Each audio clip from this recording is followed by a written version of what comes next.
All sports, all plays. Yeah. All sports, all plays.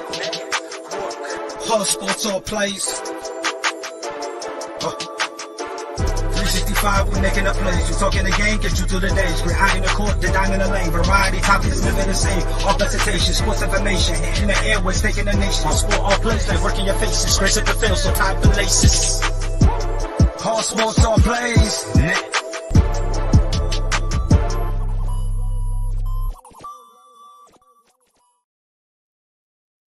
Good morning. Welcome to All Sports, All Plays in the Morning. I am Ray Cruz. How you doing this morning? I am very good. I am very relaxed. I am very awesome today. Let me see if I can fix some settings here. Some of the settings got a little cutout crop here. There we go. I made myself bigger. Got myself in there. Proving this stuff this morning. This morning we have a great, exciting day in sports. We had the NFL on Sunday. We had college football on Saturday. But we're going to lead off this today with a good story.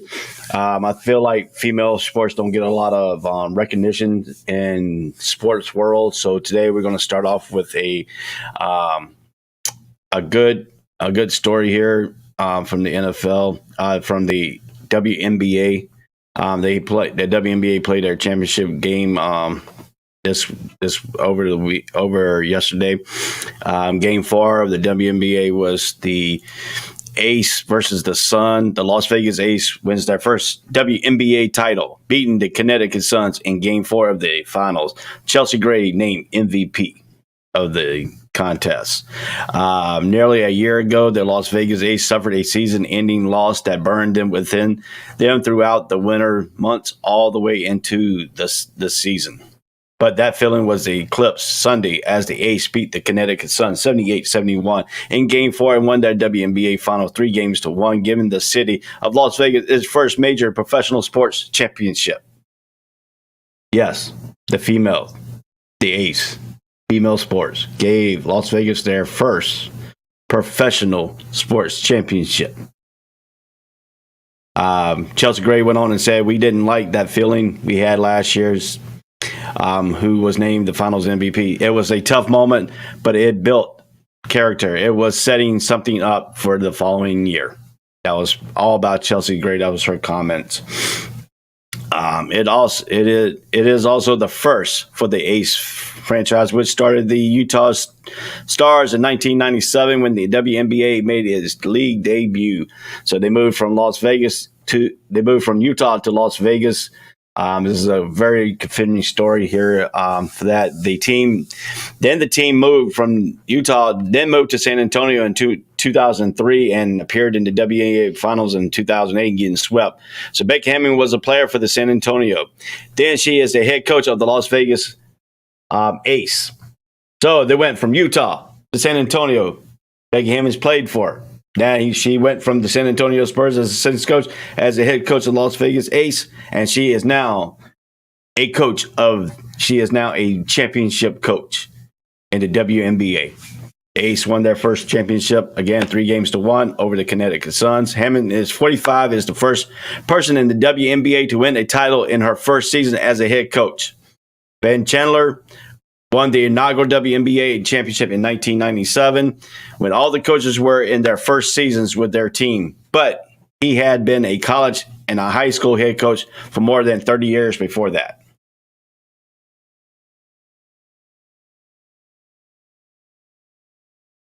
There have been 5 NBA rookie head coaches in the past 60 years have won that league title. The most recent was Nick Nurse with the Toronto in 2019. So they compared her with the NBA coach and Nick Nurse, who was his first year as a head coach for the Toronto Raptors when they won the championship. When they had when Kyle Lowry and then was on the team and stuff like that. So Hammond was an assistant coach with Greg Popovich in the San Antonio Spurs, which has already said that, for 8 seasons before the Ace owner Mark Davis hired her last December to take over the WNBA team. She finished out the season with the Spurs in April, then immediately joined the Ace, who had a preseason game May 1st. Their opener was May 6th. So you got to give your hands out to the Las Vegas Ace and Becky Hammond. Also, you got to give our credit out to Mike Hughes of the All Sports All Place Network. His coverage with the Chicago Skies was outstanding. So we are now getting into the women's sports realm at the All Sports All Place. We started with Mike Hughes at the Chicago Sky. We're working on trying to get other teams involved and other members of the All Sports All Place to cover more in WNBA for you for next season. Their season starts in May and it goes all the way out through September. So you gotta give your hands out to these ladies, and Becky Hammond, who is now a championship coach for the Las Vegas Ace. So I just want to touch bases there. I want to give them their spotlight here. This is an achievement for the Las Vegas area, their first championship as a professional team. Becky Hammond's a great person, a great leader too. It looks like in her coaching, she has been taught by one of the best, and Greg Popovich at the San Antonio Spurs. But she was a coach in the making anyway, because if you see her play in her professional career, she was always the coach on the court. Now she has turned that from being the coach on the court to being a championship coach. I feel that she can coach any team. I feel she can coach men's team. Anything she puts her mind to, she is excellent. She excels. She studies hard. She tries to improve her craft. She's a great leader, and people like to play for her. I mean, that's including even the guys. And if you look at some of the guys said on the San Antonio Spurs, they really missed her on the coaching staff. They really can benefit from her. Her teaching skills, her teaching abilities was awesome. So you got to give your hands out to the Las Vegas Ace, and you got to give your hands out to the Connecticut Sun. You have to give your hands out to Mike Hughes, who's been covering the Chicago Sky for us at the All Sports All Place Network for the WNBA. I can't wait till next season starts so we can get some more coverage by Mike. Mike does a very good job on the ACL Sports with Mike and the Mike, and as Chicago Sky's things. He is very knowledgeable in sports at a younger age. He's I think he brings a lot to this All Sports All Play. I think all our analysts here on All Sports All Plays Network does a great job. I mean, we have some great content, and if you like our content, please help us keep some of the stuff going on, and we can improve some of our stuff. On our Facebook, send us some stars. Send us some stars. If we send us some stars, you can provide some help for this great thing. If you really we can use your help in keeping everything running smoothly and adding more stuff to our production, adding more stuff to our things. So if you're on Facebook, send us some stars. And if somebody sends us 200 stars, we'll pin your comments. We'll pin your comments up on our thing, and everybody will be seeing your comments first. So I just want to get that out of the way here. Let's move right along here on the ASAP. All Sports, All Place in the morning. Let's go to a little bit here. Let's take a little here. Look at there. Look at the Niners. Trey Lance breaks his ankle. Will undergo surgery. That's a key because a lot of Jimmy G was been on the rumor talk being traded. I think that's a good move. They didn't trade him because you didn't never know what was going to happen with Trey Lance, because Trey Lance is a mobile quarterback. They have a higher percentage of getting injured in the NFL and football, so you have to have a quality backup. So, I mean, I didn't like the way you don't like the injuries. I don't like injuries in football. I mean, I played high school football. I got injured. I had some knee operations and ended my football career and in my sports career, really. I couldn't play any more contact sports because the knee injury I had was severe. So I had to use other routes, and I would not trade what I did in my other routes, defending this country, being in the Navy. Had very good experience, had good friends, had a lot of stuff.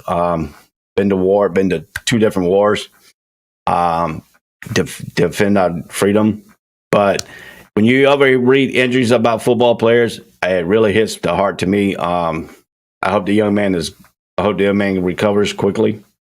Prayers out to him and his family during this time. But Trey Lance, season is over. At least then 5 full quarters into this first year as a San Francisco starting quarterback. Lance broke his right ankle with 2 minutes and 20 seconds to go in the first quarter of the Sunday's 27-7 win against the Seattle Seahawks. Backup Jimmy Garoppolo replaced Lance and finished the game as he reinserts as the starting duties with Lance out. So now, we all talked about it on different shows on the All Sports All Plays Network that Trey Lance was going to get it, that Jimmy G could be on the trading blocks when the Cowboys quarterback got hurt, Dak Prescott. That was a lot of talk about the Cowboys might want to go out and get Jimmy G, but San Francisco was lucky that nobody really got out and went out for him. Even though some of his starts, he's been good and dependable. I don't wish injury on anybody except Aaron Rodgers. I don't even wish injury on Aaron Rodgers. I don't wish injuries on anybody. And in fact, that's kind of, to me, that's kind of a little fortunate because when you play the sport of football and you get injured and you can't play no more, it's a little bit more stuff inside of you that, take. Even when I watch college football, Duke University is one of the rivalries for the University of North Carolina. I don't wish any hards on Duke players because injuries are really, really key to me because, they could really, damage somebody. You could really hurt somebody really bad. To me, I think because I was a real-born Christian again, referring to my Christian faith, I think that's more role I will take now in my life is to be supplemental to injuries. And this is one case you don't want to injuries on anybody because, being injured can cause a lot of stuff, and especially in football. We've seen guys get paralyzed in football, it really messed them up in life. When you mess up a limb, it causes a lot of pains, a lot of discomfort. Right now, I'm suffering from arthritis. When weather changes color, my legs get tight, my legs starts hurting. The past 2 weeks, I've been dapping with the weather changes, the storms, the rain. I was not able to sleep. My legs are now starting to get better. But injuries like your legs is going to affect you in more ways than one. So that's a lot of things you don't want to wish on nobody. But Coach Kyle Shanahan confirmed that the injury said Lance is scheduled for season-ending surgery on Monday morning. So they had a little bit of swelling in a little bit areas where they can get in there and repair his ankle. Ankle is a very tricky injury because if you don't really know anything about ankle injuries, is you have a tendon on the back of your foot. You mess that tendon up on your back of your foot, it could kill you. People don't realize that. There's one tendon that's in the very back of your ankle that leads all the way up to the heart that cause you to bleed out. So you have to be really tricky because I had a couple of knee ankle surgeries, and one of my ankles is so swollen on the right side that sometimes it's hard to wear high top shoes and stuff like that. You have to get a bigger size, but you got to wish the young man a very healthy, quick recovery. He will be back next year. We'll see how he does out of the injuries. And Damon says, yeah, true. And so, that's a lot of things that you, got to see about the injuries, but you wish the young man though. But Jimmy G is now going to be the starting quarterback, takes over his role as a starting quarterback for the 49ers. Trey Lance got injured yesterday with 2 minutes and 20 seconds left in the first quarter, but San Francisco went on to win against the Seahawks 27-7. So that's one of the top news stories here on the All Sports All Plays today. Let's move right along here. Let's see where we want to go here. We have a college breaking news here. Aimed NCAA investigation, sluggish 1-2 start. Herm Edwards is out as Arizona State football coach. We have another firing at the NFL. We have another firing at college football. We had Scott Frost got fired at Nebraska. Now, Herm Edwards tendered at Arizona State football coach.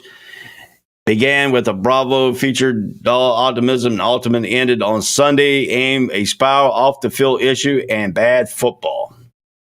So Herm Edwards is out at Arizona State. I don't know if I can get my boy on here, Jay, to come on here and comment about this a little bit. Tells us what's going on at Arizona State football. He is out in Phoenix. He is a big Arizona State fan. He covers the Arizona State thing. So I'm going to try to see if I can get him to come on sometime this week, and we'll talk about the Herm Edwards situation. Under the dark cloud of the significant NCAA investigation is in the wake of both a staff and roster. Edwards' time as a coach ended like so many others in college football with humility of losing.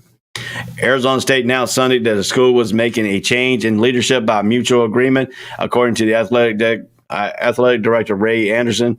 In reality, an embarrassing 30-21 loss to Eastern Michigan on Saturday at the hands of the Eagles' backup quarterback made Edwards' inevitable departure a reality. Edwards finished his tenure at Arizona State 1-2 at 26-20 with one bowl win in the last 5 years. His team at his time there will be remembered much more for antics and issues off the field, and the NCAA investigation is leading to 5 full-time coaches leaving the staff, including both coordinators. The roster soon a trophy as the program's best quarterback, running back, defensive lineman, and linebacker, and his top 2 wide receiver transferred out in the past year. So there's a real turmoil in Arizona State right now. Herm Edwards he's out. We don't know who's going to. We don't, and both coordinators are gone, so that's going to be a real tricky there for Arizona State. They're 1-2, a sluggish start for the 2022 season. Like I said, if I can get my boy on, come on here. Jay to come on here and talk about this. He's out in Arizona, so he's a 3-hour time difference. So I'll get with him this week and see if we can get him on the All Sports All Place in the morning. We'll talk about the Arizona State football program and the state of the football program a little bit on the show. So that's one big news, that Herm Edwards is gone at Arizona State. He got fired yesterday. Scott Frost has gone out of Nebraska. There's been chants going around in Nebraska that they want Urban Meyers. Is Urban Meyers going to be linked to the Arizona State job? I mean, Urban Meyers now going to be linked to all different colleges' job. I don't think he will be able to get back into the NFL. So that's going to be a little bit of some issues going around. So we will see that. Let's talk about Arizona Cardinals. They made some headlines yesterday. Overtime. They got the ball game in overtime. Kyler Murray threw a pass to A.J. Green in the end zone for a 2-point conversion. A very great pass. He had that pass go in there, and that was very great. They reviewed it. It took a while to confirm. They made it. It didn't really confirm. They said it stand. So it went in overtime. The Raiders were driving in overtime. They were driving until the big fumble and the return for a touchdown. Arizona Cardinals went on and win. Hey, Timmy Stillwell, what's up, man? How you doing? Yes, you're the big NC State fan. I mean, yeah, your state, North Carolina State. I mean, it's very intriguing in the ACC right now in North Carolina. You got Duke, you got Wake, you got State, you got Carolina, all undefeated in the ACC right now. Going into week 4, Carolina's got the big game against Notre Dame. North Carolina State's got some big games coming up in the foreseeable future. They beat Texas Tech this past weekend. So there's going to be an interesting race here in the ACC. You know, for ACC football, I know the SEC is pretty much dominant. People laugh at the ACC sometimes, but you know, and he said our offense sucks right now. Yeah, but you got Larry that is not. I think he doesn't feel comfortable right now. You still got him. You still got some good production, but your defense is stepping up too. You know, you got Peyton Wilson back. You know, that's good to have him back. I mean, you still got Blair Thomas, who's going to be a mismatch for anybody in that slot receiver style. If they're moving back into the slot, I think they're trying to move him outside a little bit this year. It's not really working. He's better in the slot thing on that offense. I think that might if they can find two outside guys and put him back in the slot and have him on mismatch on some of the safeties and linebackers, that's where he's more effective. And that's my opinion, even though I am a Tar Heel fan, but, I could be objective here in telling you about North Carolina State. I think North Carolina State has to find some continuity, and Blair Thomas is more effective in that slot position because he's lined up more on a safety, and he uses speed and his return skills on the safety because that's a big mismatch. Safety sometimes are not fast and they're not able to keep up with some of the wide receivers, and plus they get a lot of room. Safety does give you a lot of room off that slot. So, I mean, if they could figure out something going and get the running game going, too, I think that should. Damon came out and said, whoever wants Urban Myers as their coach to smack themselves in the head is a curse. Dude, I'm going to tell you, Urban Myers got some baggage in his back pocket. To me, I think he left a distaste when he was here in Jacksonville. I think when he went up to Cincinnati, that was a disgrace.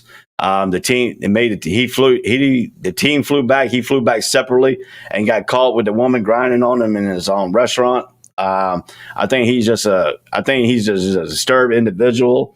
But again, people think because he's got that pedigree of winning, winning championship at the University of Florida and Ohio State, that he's going to be a wanted man. So, I mean, when they got to open in college, his name's going to be mentioned. You got to live with the facts. You got to live with the honest opinion, of the situation with Urban Myers in college football.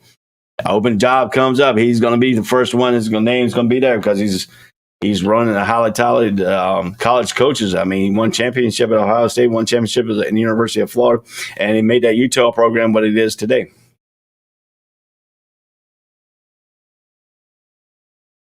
So, I mean, you got to understand the situation. You got to understand the thing, but you got to think when teams come calling for him, he's got a lot of baggage, and it's going to be a lot of things that they got to reconfirmed in their stuff. So, I mean, that's got to be what you're talking about here, and in these situations. I mean, to me, I think this is really, up to grabs in that thing. I think Colin, but you got to think what it is. But you got to understand too, when they come with baggage, they come with baggage.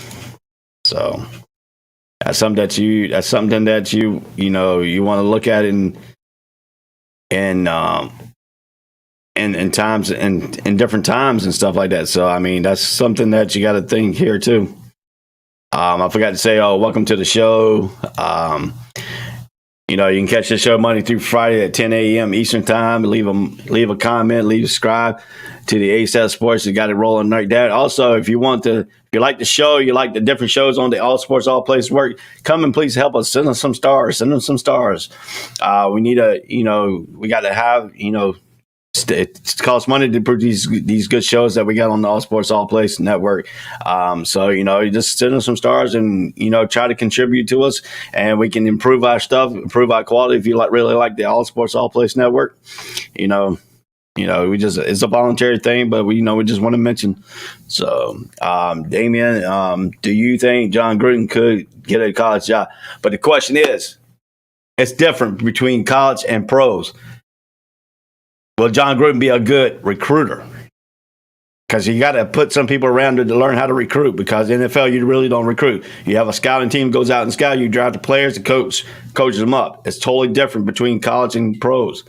He has no college experience in recruiting. And he's got a well-known name recognition, yes. That can land you some recruits there too. But all times, you got to go out and recruit. You got to go out and recruit against Nick Saban in Alabama. You got to go out and recruit some of these top college programs. If you don't have a good recruiter, you don't have a good staff, you can't put a good recruiting staff together, it's kind of hard. I think he could be one of the good coaches, maybe. But time will tell, because you got to go out and recruit. I haven't heard any names. I haven't heard his name go around any college programs, but that could be in Illumin. That could be out, not, really touch bases on that part. But I think Jon Gruden could step into the college round. But the question is, can he recruit? Can he learn how to recruit? I know his name is recognition will be great because he's had NFL experience. as a head coach. He was a Super Bowl coach at Tampa. I mean, that's a lot of things. You got a lot of issues you got to think about too. He can come in with his name recognition. He's got that Super Bowl pedigree. He is a championship coach in the NFL. He knows what it takes to get the next people to the next level. So that's a good question there, Damien. Mickey Delane says, morning, everyone from Washington State. Good morning. How it is up there in that Washington State area? Is it any raining? Are you in the Seattle, Tacoma area where there's a lot of rain? You're about, 3 hours behind us, too? So you're up early this morning getting ready for work there, Mickey. So yeah, it's a lot of stuff going around here. I mean, and football news and stuff like that. How about the Jaguars? How about the Colts? What kind of thing reality is for the Colts is they have come in. Like I said last night on my Jag Nations podcast on the All Sports All Plays last thing. You can catch us on Fridays from 7 to 9. We break down the games before Sunday. After Sunday at 9:30 to 11, we do the reaction after the Jaguar game and give you all the ins and outs. I gave you a lot of stuff like that. But I want to talk about the Colts fans. I want to ask if I can get some Colts fans on here. I want to know the mental state of the Colts when they come to Jacksonville. Because if you really look at it, they haven't beaten Jacksonville since 2012. 2013, they played over in London. They won. But 2004, they go with the record from 2014. They haven't, it's been 8 years now. They lost today. They lost yesterday, 24-0. What is the mindset when this team comes to Jacksonville? What is about Jacksonville that gives the trouble for the Colts to play their game? I mean, if you look at it, Matt Ryan was undefeated against the Jags, but that was all with Atlanta. He's 0-1 here at Indianapolis. I think the Jags defense, you got to give credit to the Jags defense because he was under pressure all game long. He was running for his life. Jonathan Taylor, who came in, leading the rusher last year at the NFL, came in with 161 yards the first game against the Texans. Come to Jacksonville, he led it at 54 yards. Frank Wright, he hasn't won in Jacksonville yet as a head coach. He's 0-5, 0-6 now in Jacksonville. What is the mindset of the Colts when they see Jacksonville at Jacksonville? We know the history at home at Indianapolis, but when they come to Jacksonville, what is the mindset when they get off the plane? Because they didn't look like that team to get off the plane. They looked like they didn't even get off the plane. It looked like their bodies showed up, but their minds and their ability didn't show up. It's been a long time since the Jaguars shut out somebody. A long time. What is the mindset of the Indianapolis Colts? I would love to hear some from the Indianapolis Colts fans. Go ahead and comment, and we'll bring you on the show here on your comments on the show. Maybe go over some stuff like that. So, what is the mindset of the Indianapolis Colts when they come to Jacksonville? And I'm gonna tell you, dude, when the visiting team, they travel very well. They had a lot of Colts fans in that stadium yesterday. Especially in my section where I sit in the club section at TIA Bankfield. I sit in section 38C1. A lot of Colts fans were all in that area. Dude, they were stunned. They were routed. They made their portion. They made their felt there before the game. They were live. They were. But as soon as the Jaguars scored that first touchdown, they changed. They look like zombies out there trying to root for this team.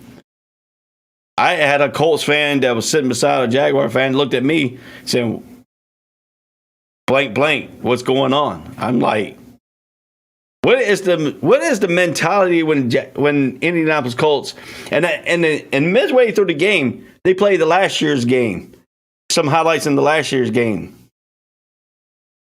When the Jaguars knocked the Colts out of the playoff contention in that last game last year. Then they went out and got rid of Colts. Carson Wentz thought he was the problem. Brought in Matt Ryan because he was undefeated against Jacksonville as a quarterback. But that didn't work. He was running for his life. If you look at what the Jaguars did first week against the Washington Commanders, they were missing tackles out of the way. But then week 2, they were making all kinds of tackles. They were getting pressure. But what's the mentality of the Colts when they come to Jacksonville? That's that's one of the topics, that I covered over last night. So if you want to go back and watch that, you can go back. Jags Nation on the All Sports All Plays Network. You can go on YouTube. You can go on Facebook, call it out, and watch that. So, all right, let's move right along. Aaron Judge hit his 58th and 59 home run. He's within 2 of the American League record. Aaron Judge, New York Yankees. In Milwaukee, Aaron Judge turned in perhaps the best of the game of his historic season Sunday, hitting 2 home runs, a double, and a single, driving in 4 runs and setting himself up to break the American League single-season home run record at home this week. Aaron Judge. Yankees won 12-8 victory over the Brewers. We've got some big games coming up. That's really the only thing on my mind right now, and Aaron Judge has said. But around the Yankees clubhouse, all anyone could do was marvel at the 30-year-old outfielder whose 59 home runs are 2 shy of Roger Maris's American League record, 127 RBIs, lead all baseball with batting average of 316. Is one of the 1 point shy of earning Judge a potential triple crown. What has gotten Aaron Judge this year? He has been on fire this year for the Yankees. On fire.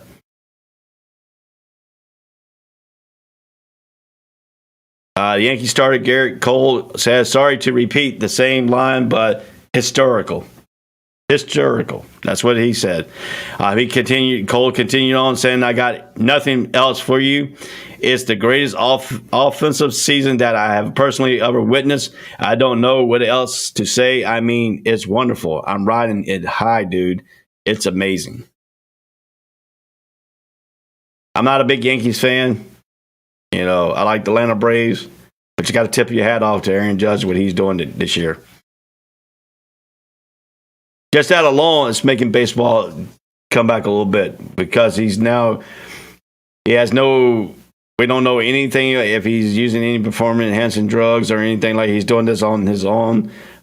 We don't know. I don't want to put that out there. I don't want to put no rumors out there, but, a lot of people are going to wonder because he's doing so great. But to me, I think this is historical. Historical. I think this has been great for the Yankees organization. I think this has been great for baseball. Trying to bring baseball back into the reality here.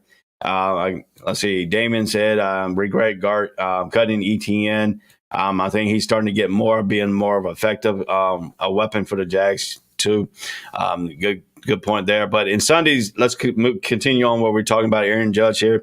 Judge became the first player in the league ball tracking era to record 5 batting balls of 110 miles per hour, a 115.4 mile liner to deep center field on the game first pitch, 111.6 miles per hour home run to right field in third inning, 111.3 miles, single to left in the 6th, 110.3 miles shot on a 433-foot home run to left field in the 7th, and 111.8 miles per hour double left field in the 9th.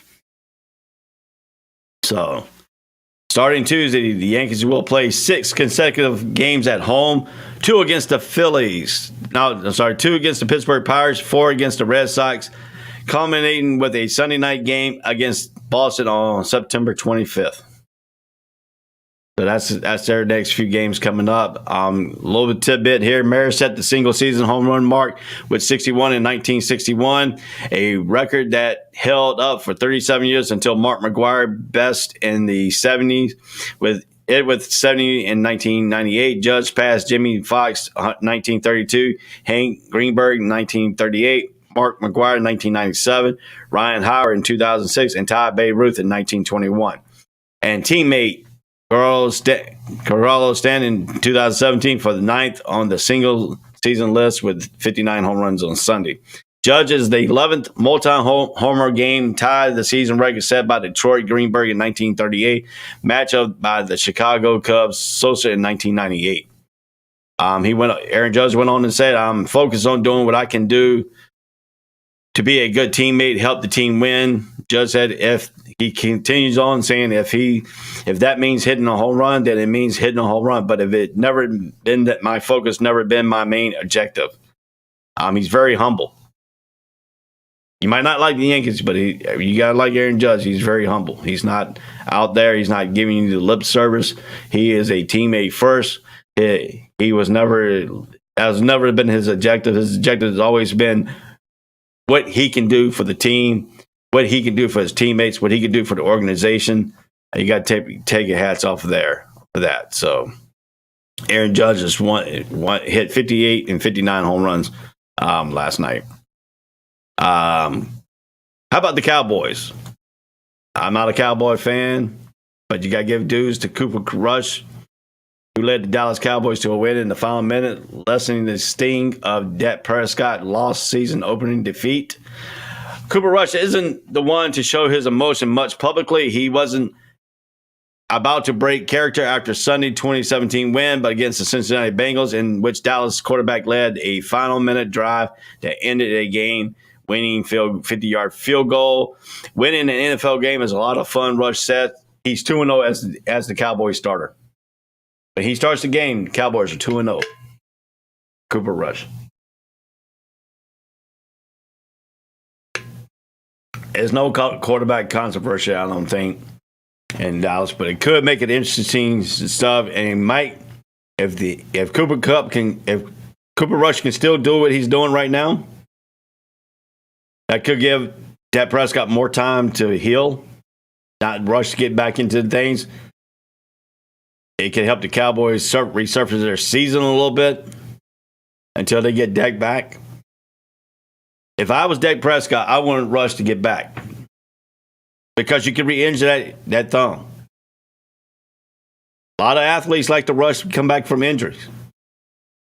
If Cooper Rush can do what he did against Cincinnati, if he can keep going like that could give Dak Prescott more time to rest. Mickey says, "Let's go Eagles." Yeah. Yeah, we got the Eagles in 2 weeks. Up in Philly. So Jaguars go up to Philly, where Doug Peterson will go against his former team, the Philadelphia Eagles. So we got them in 2 weeks, so we'll see. We got our first task with Jacksonville Jaguars. We haven't won in the Pacific Time Coast. We won 15 out of 18 games in the Pacific Time Coast. We only won 3 games. So that's the next task in hand. That's the next task for the Jaguars to get an improvement.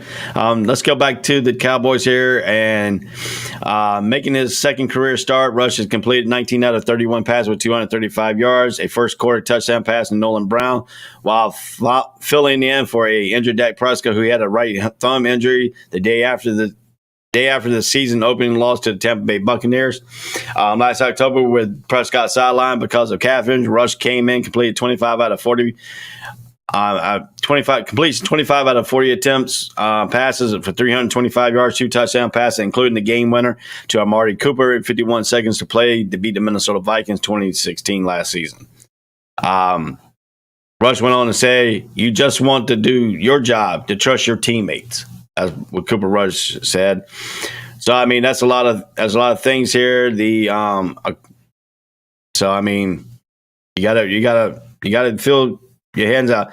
Last year, the Cowboys were 5-1 when Rush made his first start. This year, the loss of the Tampa Bay Buccaneers was a sting, especially for an offense that did not get inside of the Tampa's 30. It made it worse when it revealed that Prescott suffered a thumb fracture. Yeah, we all talked about that. We all talked about it. What the Cowboys going to do, where Jerry Jones is going to go from there. Jerry Jones should go out and get Garoppolo. That was all said throughout all different media outlets, even on the All Sports All Place Network, on just about all our NFL shows that we do talk about NFL, that was there. I mean, that was there. Except for some of the Cowboy fans, they went on to see what they could do, ride with this. But right now, that's a good start with Cooper Rush doing what he's doing. So let's see here. Cooper Rush was looking like Geno week 1. The question is, can he keep doing what just lucky game? I mean, I agree with it. If you look what Seattle did this past week, they lost to San Francisco, but they looked amazing against Denver.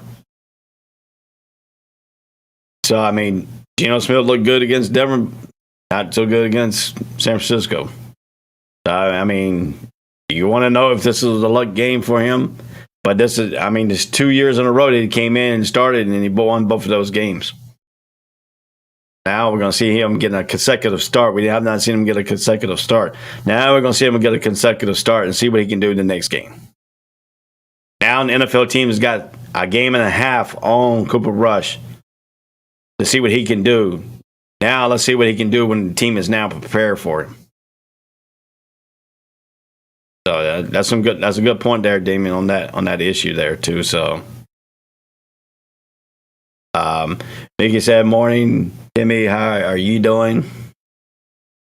So, I mean, that's a lot of things. That's a lot of things you really want to think about here. And when you're talking about the Cowboys, but that's a little bit around different areas here and stuff like that. So, I mean,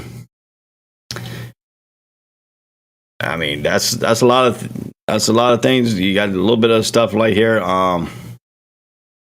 Let's go look at the NFL. Let's go around and talk about the NFL's week 3 here. Let's look here. Let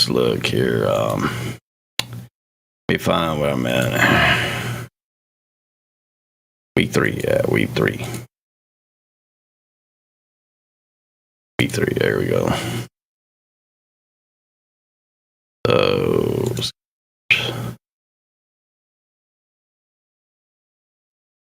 Okay.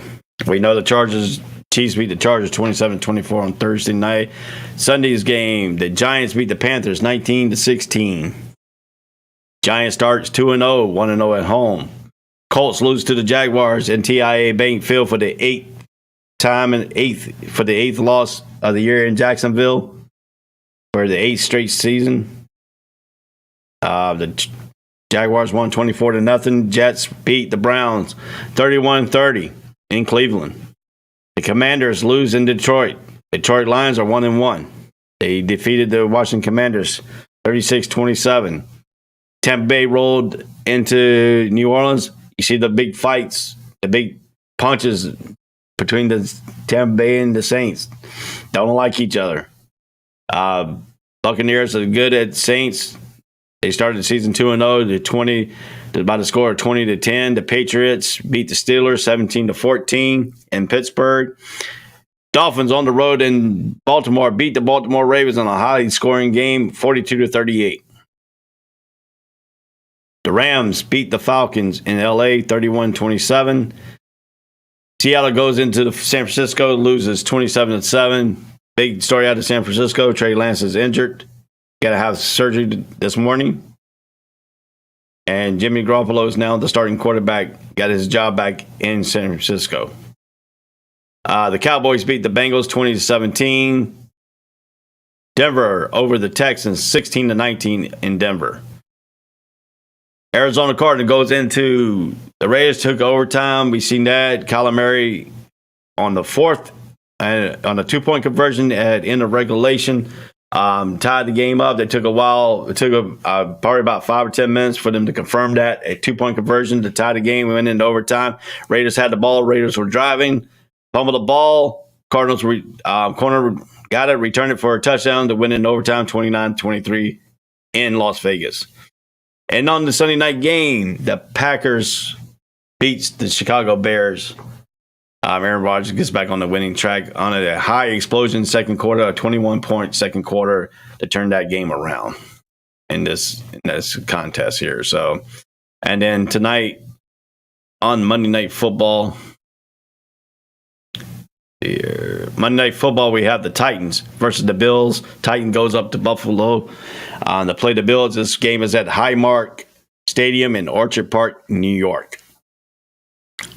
Buffalo is favored in this Monday night contest. Let's go in here and break it down into the game a little bit here. In this contest here.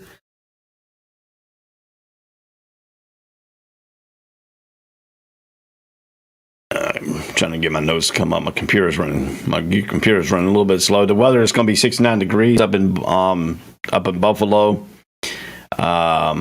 Let's go ahead and look at some of the previews of this game. Tennessee comes in 0-1. Buffalo comes in 1-0. Jacksonville Jaguars is leading the AFC South right now. If Tennessee wins, it could be tied with them. Monday, the game is at 7:15 Eastern Standard Time. ESPN, open line, Bills by 9.5. According to FanDuel, this is going to be a two-part. I think there's a double hitter. That's why it's a 7:15 start for this game. Like I said, against the spread, Tennessee is 0-1. Buffalo is 1-0. Series record, Titans is 30-19 against Buffalo. The last meeting, Titans beat the Bills 34-31 on October 18th in Tennessee. Last week, the Titans lose to the Giants 21-20. The Bills beat the Rams 31-10. Titans offense overall is 15th ranked. Rushing is 19, passing is 10, scoring is tied at 17. Defense is overall is number 24 in the NFL. For the Titans, 32 against the rush, 4 against the pass. They're very good against the pass tie. Scoring defense is 17th tie. Bills offense come in ranked overall 7. Rushing at 14, passing at 7, scoring is at 4. Bills defense ranked overall is number 2, number 1 against the rush, number 8 ranked against the pass in the NFL, and scoring defense is tied for 5th. Turnover differential, both is -1 for both teams. Players to watch tonight. Derrick Henry, the two-time NFL rushing champ, has 5 of his 6 TDs scored against the Buffalo Bills and Tennessee win, and he had his best game yet against the Bills last year with 143 yards rushing for 3 touchdowns. Henry, who missed the final 9 games of the 2021 regular season, was limited to 82 yards on 21 carries with a couple of holding penalties, keeping him from 100 yards rushing performance lost into the Giants. Bills players to watch tonight is Stephon Diggs. The Bills' top wide receiver threat was a combined for 19 catches for 195 yards and a touchdown and 2 outings against Tennessee with Buffalo. Diggs got off to a hot start into the season with 8 catches, 122 yards, and a touchdown against the Rams. What does the Bill defensive line do to stop Derrick Henry? The Bills overhaul their defense front by adding defensive tackle Jordan Phillips, Dequan Jones, Tim Settle, and free agents to bulk up their run defense. After being bolted over by several teams, including Henry, that led the Titans last year, the new line limits the Rams to 52 yards rushing last week.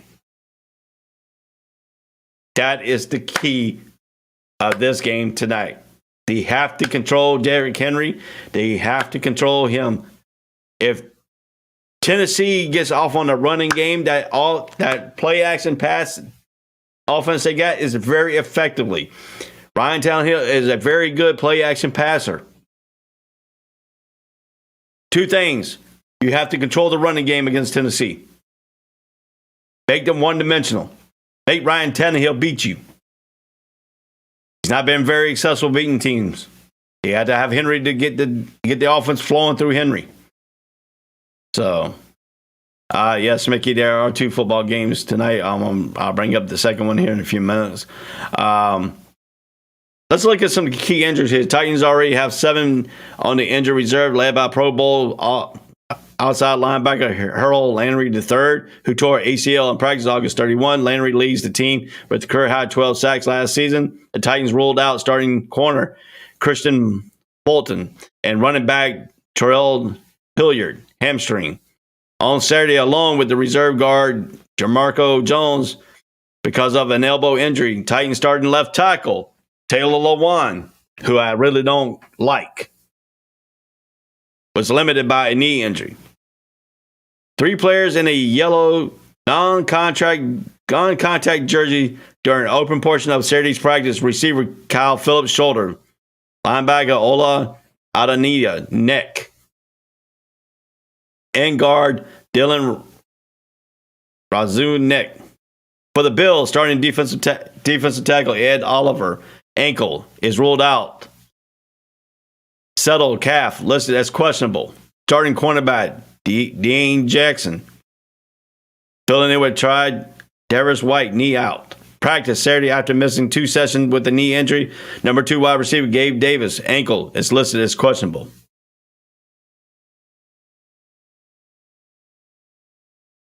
So Tennessee comes in as a mass unit. A lot of injuries for them. A few nicked up injuries for Buffalo. Game notes, this is the 5th straight season that these teams have played, and the 3rd consecutive in prime time. The Titans have won the past 2, including a rare Tuesday night game in 2020 after Tennessee became the first NFL team with the COVID-19 outbreak during the season. The past 2 games have been played in Nashville. The 3 of the past 4 have been decided by a touchdown or less. This will be the 50th meeting between these charter members of the American Football League. The Titans, formerly as known as the Houston Oilers, leads the series 30-19 through the Bills, have a 2-1 edge in the playoffs.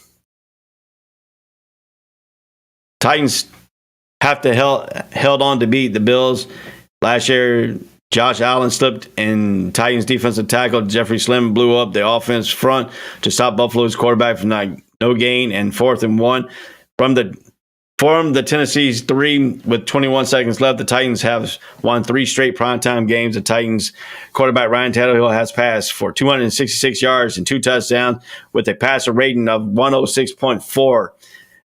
Passer rating. Tannehill has either run or thrown for at least 1 touchdown in 6 straight games, a career high streak. The Titans have had 5 sacks for their most in the regular season since having 5 in the road win over the Rams in November 7, 2021. That's a little bit of a takeaway there. So, hey, fantasy tip. If you got wide receiver Isaac McKentz, until the Bill determines whether he's capable of taking over the slot job, though McCants scored a touchdown against the Ram, he was fault for bobbing a pass with a lead to an interception with a split time at the position with Jamison Crowder.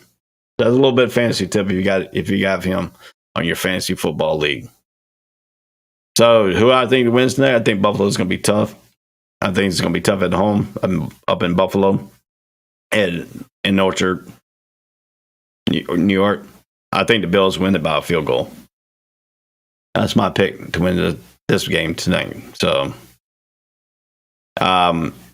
if you really want to know the power index that was provided by ESPN, I brought it up for you. Buffalo is favored to win 79.2% to 20.6% of people saying Tennessee will win tonight's game. So, I mean, if you look at it too, Josh Allen's 26 out of 31 for 297 yards, 3 touchdowns, 2 interceptions. Ryan Tannehill has yet to throw an interception this year. He's 20 out of 23, 266 yards and 2 touchdowns. Derrick Henry is only 21 carries last week, 82 yards. To Allen's 10 carries, who's leading the Buffalo Bills in rushing, 10 carries for 56 yards and 1 touchdown. That's kind of bad for Buffalo if you got your leading rusher as your quarterback also. So that's a little bit tidbit. If you look at the receiver, I give the edge to Stephon Diggs, who has 8 receptions for 122 yards and 1 touchdown after 1 game. Kyle Phillips leads the Titans with 6 receptions for 66 yards. Like I said, the injuries, Dontrell Hilliard is out. Kyle Phillips for the Titans wide receiver is questionable. Christian Fulton is out. And Jamarco Jones is out. Buffalo, Ed Oliver, defensive tackle, is out. Questionable, Dane Jackson. Tim Sella is coming up doubtful. And wide receiver Gabe Davis is questionable. So, and if you're a betting guy here, Buffalo's favored by 10. Titans come in as underdog, as 10-point underdog. If you like the money line, plus 360 for the Titans, minus 480 for the Bills. If you want to do the over and under, 47.5. So the final score will be more over 45 or going to be under. So, that's your over and under if you like that. So that's a little tidbit there for that game here, for that Monday night game. Let's look at the schedule here. For the next game here, the next one is Minnesota at Philly. This is an 8:30 ABC game.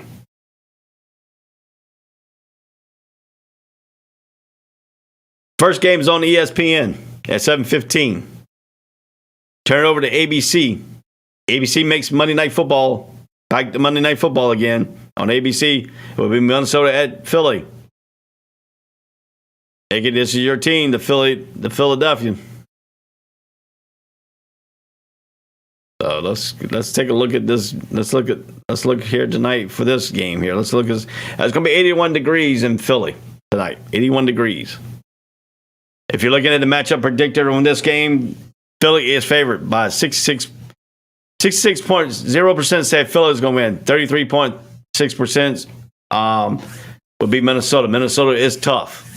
If you look at the quarterback comparison, Kirk Cousins is 23 out of 32, 277 yards and 2 touchdowns. He has no interception so far this season. Jalen Hurts come in at 18, 32, 243 yards. Running backs for both teams, Cook for Minnesota is 20 carries and 90 yards. Sanders for Philly comes in with 13 carries with 96 yards and 1 touchdown. That's your leading rushers for both teams. Cook and Sanders.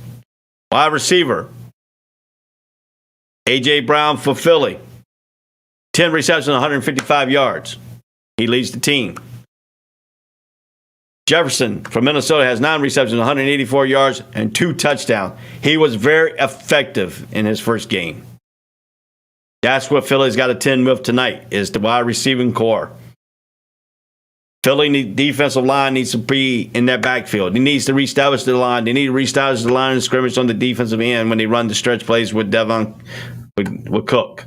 Cook is a speedster. Cook is that deceptive running back. He can run for power. He can run for speed. Don't let the size fool you on Cook. If Minnesota gets the running game, Kirk Cousins is effective. If the Eagles can get pressure, stop the running game, and make them one-dimensional, and force pressure on Cousins, that will hurt Cousins. That will make Cousins force him to throw some interceptions. You have to make Kirk Cousins play more faster than he wants to. You don't want to give him the 4 seconds that are recommended for a quarterback to get rid of the ball. That means he can go through his progressions. If the first one is covered, he can get to the second one. The second one covered, he can get to the third one. If you have him to where he can hold the ball, he holds the ball for 4 seconds, he can go to 1, 2, 3, and 4 wide receivers, and even a tight end if he has to. This game is not going to be easy for Philly. This game is not going to be easy for Minnesota either. Jalen Hurts has improved himself. He didn't throw a touchdown. He didn't throw an interception. He didn't hurt the team. I'm making critical turnovers at critical times for Philly.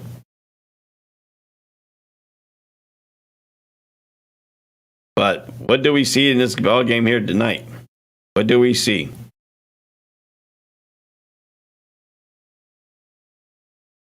The Vikings wide receiver has a thing that he wants to prove, that set the Eagles what they miss in him.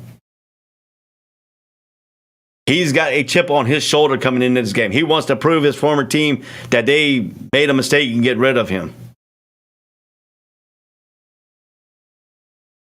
Still, the offensive coordinator in Indianapolis, Nick Sirianni, could not miss an opportunity to scout one of the loaded talent that littered the LSU, blah, blah, blah. I don't understand why they put that in here in my notes. Let's look at a little bit here. All right. They went to him because of the scouting report that he did. I got this a little bit off his scouting report here to get a little bit of reminiscence with Philadelphia Eagles here. Man, this Justin Jefferson guy is really, really good, Serrano said. Like, he's really quick. He's got great hands. He runs really good routes. I remember it. It made the game a little more enjoyable for him. But the enjoyment from his play might dim a bit Monday night. And Serrano is his second season as a head coach for the Philadelphia Eagles, has watched Jefferson in his third season as a Pro Bowl wide receiver for Minnesota Vikings. Put up big numbers against the malign Eagles defense. After accumulating most yards in NFL history over a player's first two seasons, Jefferson went wild in the opening game against the Green Bay Packers with 184 yards receiving, 2 touchdowns, and he had a franchise record of 158 receiving yards in the first half of that game. What did that tell you about Justin Jefferson? What did that tell you about the corners for the Philadelphia Eagles? You just can't be content with the running game. You got to be content with him in the passing game. If you stack that line with 8 men up the front and try to step Cook, Jefferson will beat you on the one-on-one. You're going to have to roll a double coverage on him if you're the Eagles. Force Cousin to work the other side of the field. Make him go away from Jefferson. Make him commit turnovers. You will have to put pressure on the Minnesota Vikings offensive line to get to Cousins' nerve. Can the Eagles do that on this Monday Night Football game on ABC?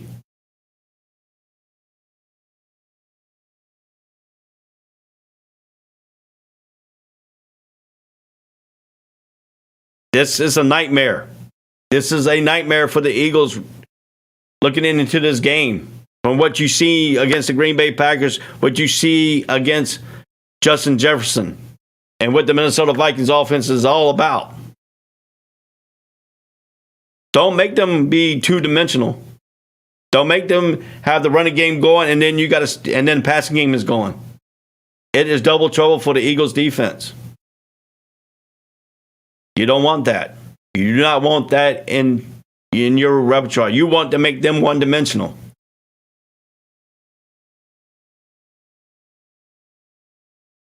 You want to be on point. You want your defensive line to stay in their lanes. You want their defensive ends for the Eagles to reset the line of scrimmage if it goes to a stretch play with Cook. If Cook gets a head full of steam and gets through the line, the linebacker is going to be, and they're not sure, and they miss a lot of tackles, he's off to the races. If you get that game going, the play action pass is going to make your linebacker suck in, your corner suck in, your safety sucked in. And somebody's going to beat you, and they're going to beat you over the top with Jefferson. Yes, Lincoln Field is a tough place to play. The fans are rowdy there in Philly. I have heard stories about visiting teams going to Philly wearing their visiting team colors. Not good.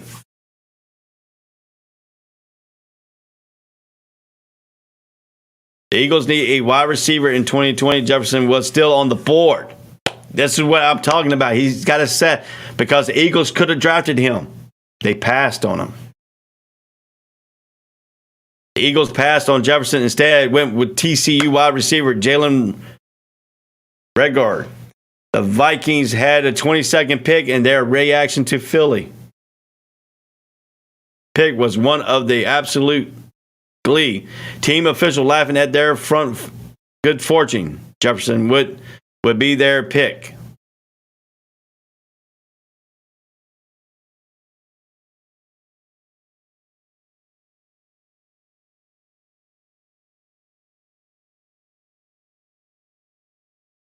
Jefferson is a star attraction Monday night when the team plays at Lincoln. He's a different breed, Eagle cornerback Darius Slade said. This is a quote from Darius Slay, the Phillies corner. He is one of the best players on the team, so they're going to find a way to get him the ball. How does the Eagle counteract that? How does the Eagle counteract when a guy comes in and has a chip on his shoulder that you could have drafted him and you pass on him? He probably circled this game on the calendar when he saw the Eagles on their schedule. He's already coming in confident enough to what he did against the Green Bay Packers. What are the Eagles' corners going to do? They have to set on them. You have to play them.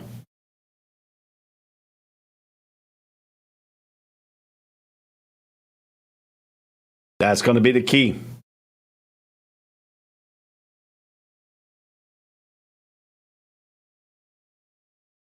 That's some good question here. I'm going to take a quick break. I'll be right back.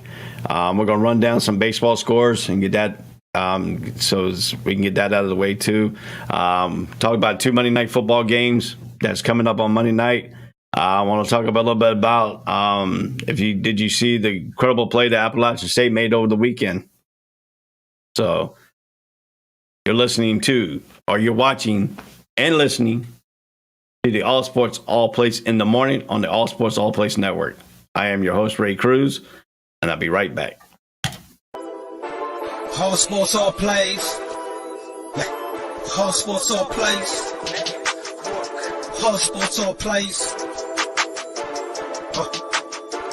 365, we're making a plays. We're talking the game, get you through the days. We're high in the court, the dime in the lane. Variety, topics, living the same. All presentation, sports information. Hitting the airways, taking the nation. All sport, all plays, they working your faces. Grace at the field, so tie the laces. All Sports All Plays. All Sports All Plays. Network. We on top of our game. All Sports All Plays. All Sports All Plays.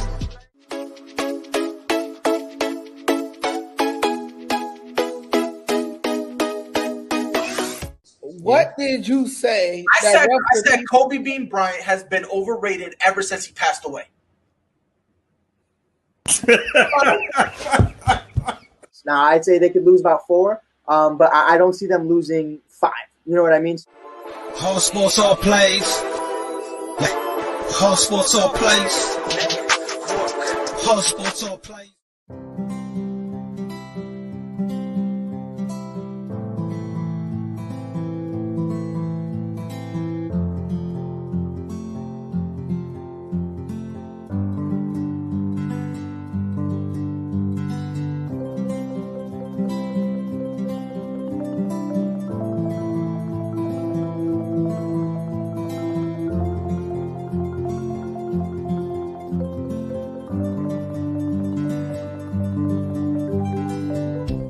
This is the Fox D Streaming Network.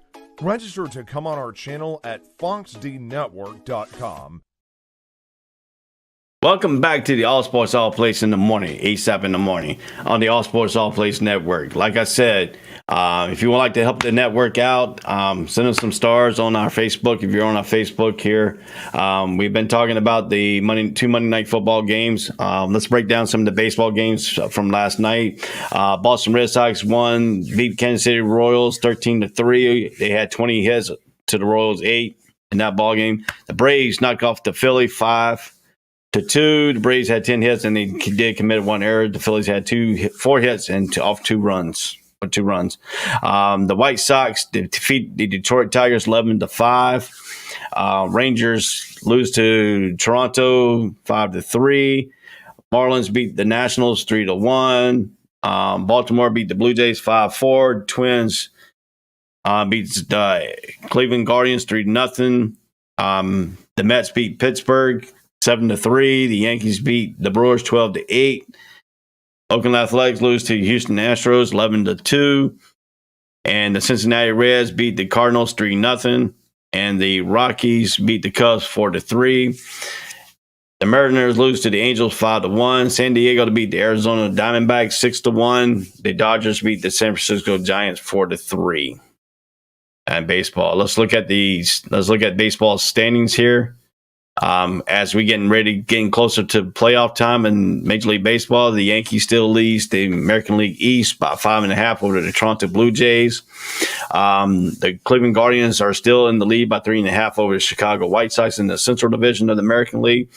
The American League West Division has been clinched by the Houston Astros with a 15-game lead over the Seattle Mariners. In the National League, in the American League West, the National League East, the Braves is still 1 game behind. The Mets in the East Division, Mets still leads the East Division by 1 game, 93-55 for the Mets. The Braves are 91-55. So that race is tight. That race is tightened up in the American League East. St. Louis is still in the lead over Brewers by 8 games. The Dodgers have clinched the National League West Division. They still hold a 21-game lead over the San Diego Padres. If you want to look at the wild card here, we're getting down to the nitty-gritty of the playoff race. Right now, the Toronto Blue Jays is +2. Tampa Bay is +1.5 over the Seattle Mariners. For the American League wild card race, National League, the Braves are +11. San Diego's +0.5 over the Phillies in the National League wild card race. So we're getting to the nitty-gritty of baseball here. The Braves still got 3 games left against the Mets. That could have decided that division coming into that final weekend of the baseball against the Marlins. If the Braves can sweep the Mets, be the first time this year that they sweep the Mets. If they can sweep them, that will give them a 3-game lead. And if they can take at least 2 out of the 3 against the Marlins, that can clinch them the American League East Division for the playoffs. So that's going to be coming down to the wire here for the Braves and the Mets. That's what they're looking for right now. So that's baseball news for the day. So that's what you're looking for baseball. If you look for people like baseball here, the Braves are in a tight race in the National League East, for that National League East division. The loser of that division will be at least in the wild card. Because they're right now sitting pretty. So either way, the Braves and the Mets will be in the playoffs. Either one is going to be a wild card, the other one's going to be a divisional winner. That's something you can look for as a baseball fan. As a thing, Aaron Judge is going to try to tie and beat Roger Maris's record with 61 American League home runs at the single season. Can he do it? Can he beat that record? That still is standing for a long time. So that's what Aaron Judge is playing for, and that's what the Yankees are playing for. Also, the Yankees are playing to clinch and try to get into being in the World Series, going through the playoffs.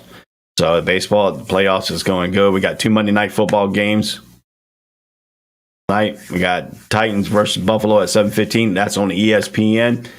ABC and ESPN Plus has got the Minnesota and Philly game at 8:30. A doubleheader tonight for Monday Night Football. I'm going to try to see if I can talk Jade coming in tomorrow. We're going to talk about this Arizona State and Herm Edwards situation. That's late breaking if you didn't hear it when we first came on. Arizona State has fired Herm Edwards, cited the season start and some off the field issues.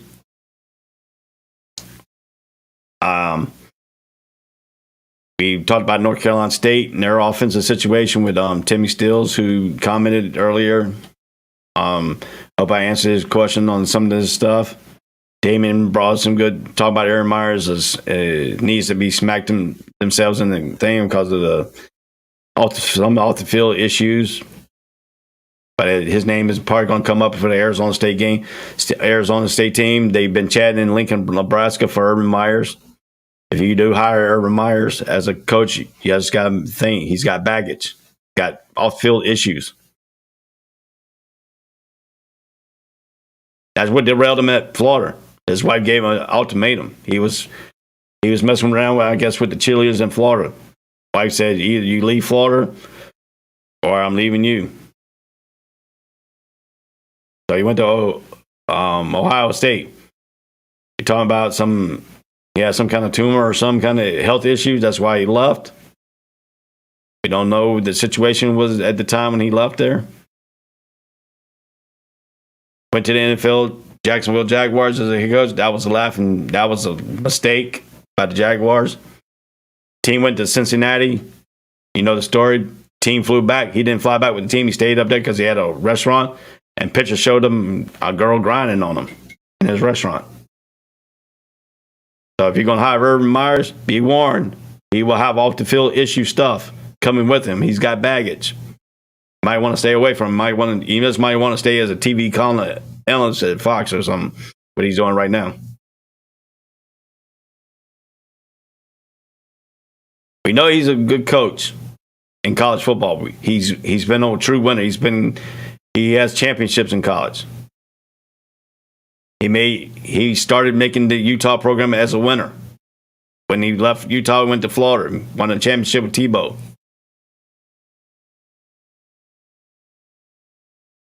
Went to Ohio State, won a championship.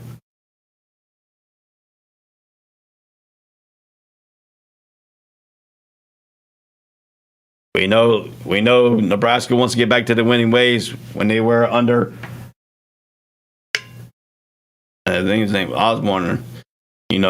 Get back to the days that they were winning games. Scott Frost wasn't the answer. Scott Frost made a mistake. And I'm telling you, some of these coaches make the mistake believing in their school that they were having success, thinking they can go to greener pastures, even though he was a former Nebraska football player. Sometimes coaches need to stop what they're doing and think, hey, I got a good thing going at UCF. I know it's a small school. I know it's not known in football, but you put it on the map. Stay there. Be loyal. Because your tactic was working at UCF. To me, I think it's a whole lot better to sell UCF, a small school, say, hey, you come here, we play against the big boys. You make us on the map. You'll be part of that tradition. They had a good thing going, undefeated. They had the thing going. They have the national championship thing put up that they recognize themselves for their undefeated season. But he left to get a big-time payday at his former school, and look what he's at now. He's unemployed again. Sometimes coaches are not fit to go to a big top-tier program, but they're better fit at a smaller school and make them into a powerhouse team. I think sometimes coaches look at it like, yeah, I'm at a small school, but let me go step up to the big time. I could bring up to a big time program, and I think I could be a Power 5 or a Power 5 team, a Power 5 conference. And sometimes that don't even turn out. Yeah, it seemed like you have a better thing going at UCF when he was there undefeated than what he had at Lincoln, Nebraska.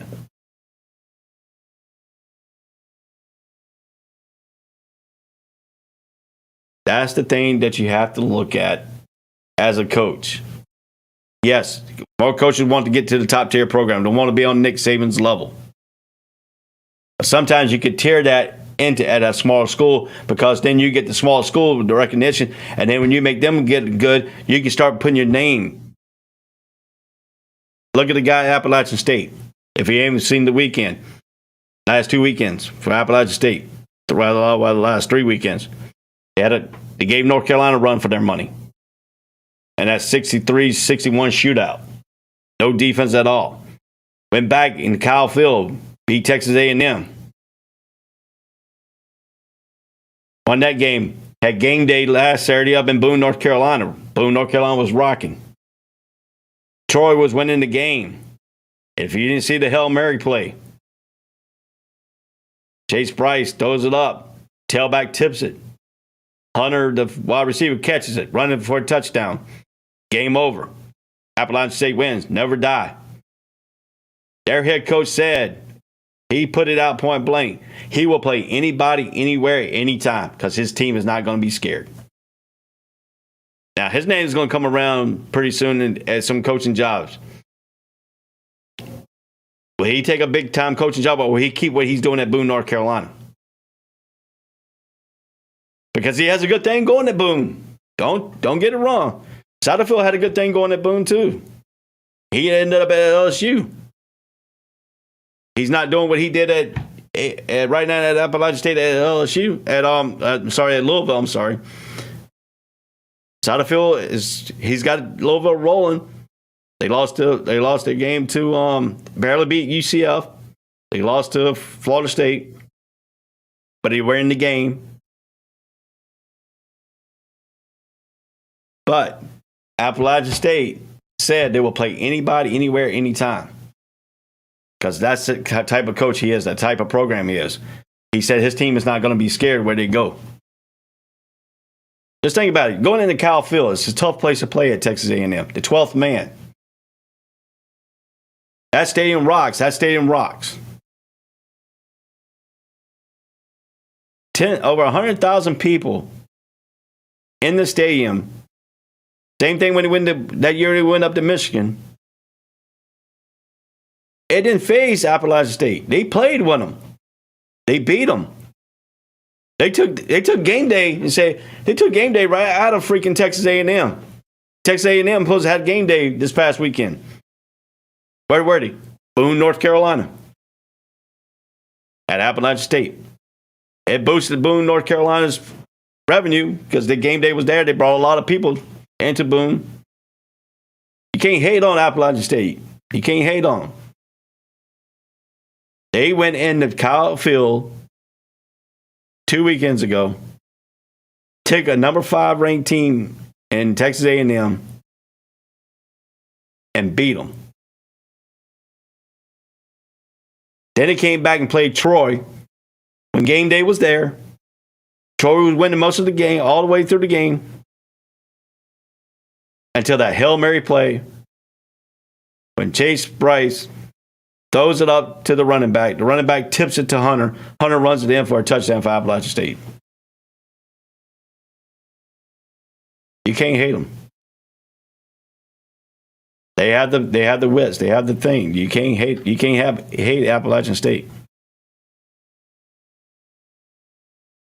NBA are talks and potential collective bargaining, which includes draft age eligible 19 to 18 return high school players to NBA. Measure that allows players citing mental health. What kind of mental health? It's basketball, man. Mental health.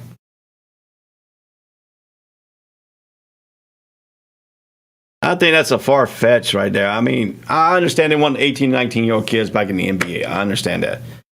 You have some talented kids that could probably play NBA.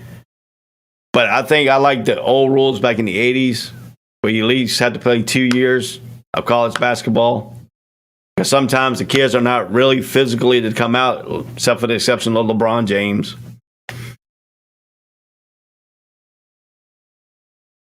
You have the NIL deal set in place in college basketball now that these 18, 19-year-old kids can get paid because of their likeness. I think the 18 and 19-year-old kids need to get a little bit more development. But he can say, I'm an old school kind of guy. Similar to physical health. Dude. NBA, I mean, I know they're out to make money. I know they're trying to ruin the colleges, with these 18, 19-year-old kids that can go up and play NBA. Now you're going to have kids now going, look, sacrifice their future. If they really don't want to go to college, they can sacrifice their future.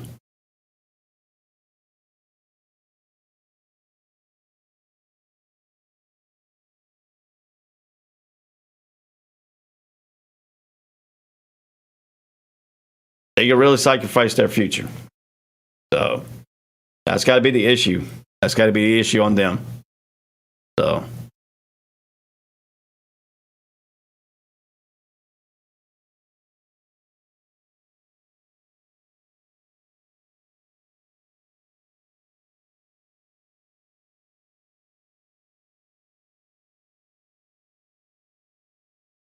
So that's got to be the thing that you really got to see and understand about these kids and things. So this has been a great show, guys. This has been a great thing. Our next show today will be at 1:00, the afternoon blitz. Gonzo and his team and the crew, join them. They'll go probably over some Monday Night Football games, some more stuff in sports. Gonzo also will have his easy money sports betting at 3:00 today too. And then her in the huddle. The Cleveland ESPN Cleveland radio host will be on the network at 6, and Horseshoe will be on there at 6 also for the Indianapolis Colts. So you can get a little bit more of their take on the game. They had a game watch yesterday. They did a great job on their shows. Everything on the ASAP All Sports All Place. Hit the stars, send us some stars. If you want to keep improving our content, that will help us to keep this thing going. What we have going on our Facebook page and stuff like that. So send us some stars on that. I've been Ray Cruz. This has been All Sports All Place in the morning on the All Sports All Place network. You can catch us on Roku TV. Everyone have a good day. See you tomorrow. All Sports All Plays. All Sports All Plays. All Sports All Plays. 365, we making a plays. You talking the game, get you through the days. We're high in the court, the dime in the lane. Variety, topics, living the same. All presentation, sports information. Hitting the airways, taking the nation. All sport, all plays, like working your faces. Grace at the field, so tie the laces.